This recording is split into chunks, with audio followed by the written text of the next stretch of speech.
Bienvenue sur ma chaîne, je suis Nurse Peggy. Sur cette chaîne, nous parlons de santé, d'éducation, de spiritualité et surtout, je vous raconte mes petites histoires qui font partie en fait de mes aventures. Bienvenue sur ma chaîne, je suis Nurse Peggy. Comme je disais aujourd'hui, avant de rentrer dans la maison, la nuit est tombée, mais une fois que je rentre, il y a beaucoup de bruit, c'est la fête. Avant de rentrer dans la maison, je vais vous raconter une petite histoire. C'est un monsieur et le monsieur me dit, j'ai une femme, j'ai deux enfants. Ma première fille a 25 ans, mon deuxième fils a 23 ans. C'est vrai que je me suis présentée aussi, et je suis mariée et j'ai des enfants et mes enfants sont très jeunes.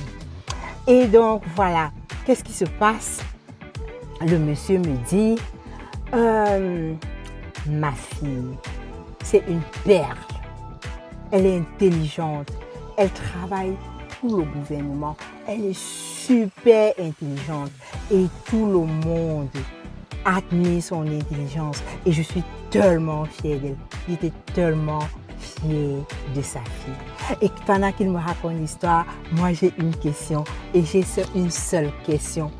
Comment est-ce que vous avez fait? Comment est-ce que vous avez élevé votre fille? Pardon, donnez-moi le secret. Comment est-ce que vous avez élevé votre fille? Quel est votre secret? Pourquoi est-ce qu'elle a réussi? Qu'est-ce que vous avez fait de spécial que les autres parents n'ont pas fait?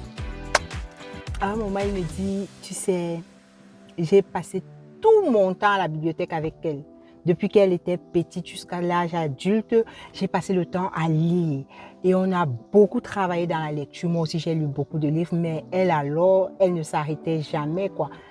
Déjà petite, elle avait pris goût à la lecture et elle lisait, et elle lisait, et elle lisait, et elle lisait.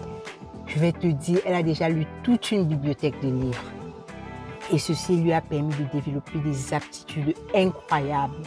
Elle mémorise vite, elle s'y connaît dans beaucoup de sujets et elle est très intéressante. Donc elle est très cultivée, elle est très informée, elle sait passer les informations et du coup, ça lui ouvre les portes et c'est ce qui explique qu'elle a ce grand poste dans le gouvernement.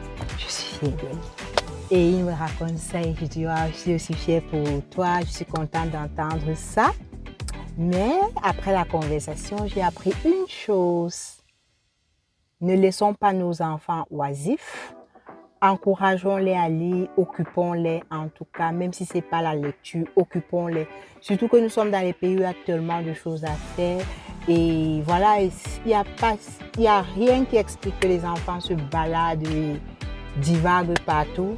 Il faudrait les occuper peut-être dans la lecture effectivement ou dans d'autres activités. Ça les permettra, ça les évitera ou d'être délinquants ou d'être très oisifs et aller faire des choses qui sont très risquées. Voilà un papa qui est fier de son enfant. Donc quand il me raconte ça, je dis magnifique. Franchement, je viens d'apprendre quelque chose.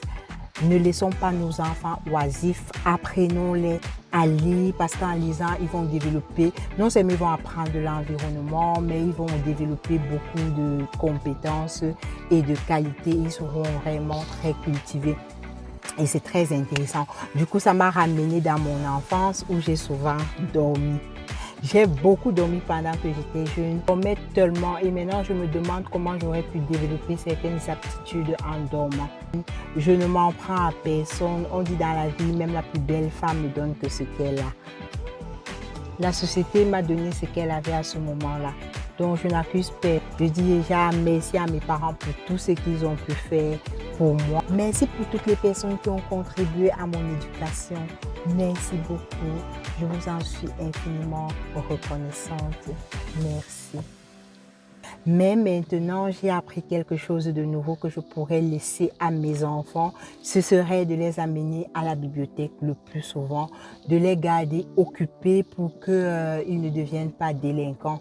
Si les enfants sont occupés en permanence, ils n'auront pas le temps de développer certaines habitudes qui peuvent être risquées pour eux. Donc voilà, ça les préviendra des gangs, d'entrer dans des gangs et ils vont simplement développer des compétences et des bonnes habitudes. Donc, c'était mon petit secret de cette journée. C'était Nurse Peggy. Merci beaucoup, merci pour tous mes followers. Parce qu'en fait, seulement le fait de m'écouter m'encourage, vous savez.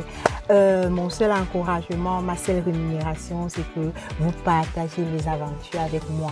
Et je suis vraiment reconnaissante à toutes les personnes qui ont liké mes vidéos jusque-là, qui ont fait des commentaires ou encore qui se sont abonnés à ma page. C'était Nurse Peggy. Je vous aime.